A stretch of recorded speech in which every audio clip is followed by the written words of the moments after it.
डिसेंबर 2022.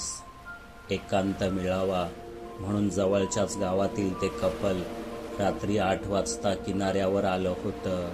कोकणातल्या किनारपट्टींवर मुंबईच्या चौपाट्यांप्रमाणे सूर्यास्तानंतर फारशी रेलचेल नसते. भेलपुरी पाणीपुरीवाले ठेले टाकून बसलेले नसतात. दिव्यांचा चकचकाट नसतो की मागे लागणारे भिकारी नसतात. पर्यटक सूर्यास्तानंतर फोटो बिटो काढून लगेच हॉटेलकडे परततात. एखादी उशिरा किनाऱ्याला लागलेली मासेमारी नौका आणि तिच्यावरचे भराभर काम आटोपणारे खलाशी माशांच्या टोपल्या घेऊन लगबगीने घराकडे नेणाऱ्या त्यांच्या कष्टाळू बायका सोडल्या तर नंतर किनाऱ्यावर कुणीच नसतं. काही भटकी कुत्री सोडली तर.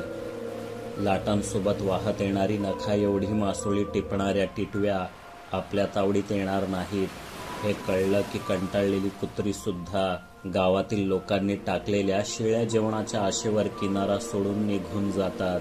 मग किनारा पूर्णपणे निर्मनुष्य, दाट अंधारात हरवलेला आणि भयावह वाटतो.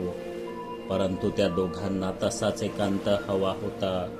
तशी गावात त्यांची घरं एकमेकांपासून फार लांब नव्हती, पण तिथे कुठे भेटणं म्हणजे गवगवा झालाच म्हणून समजा.